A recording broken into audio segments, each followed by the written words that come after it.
Hey. Welcome to Owoshi's newest poll. This poll concerns Owoshi's EAS mocks and scenarios.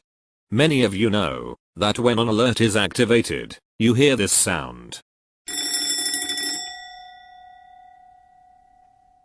And, again, as many of you know, that is not the EAS sound.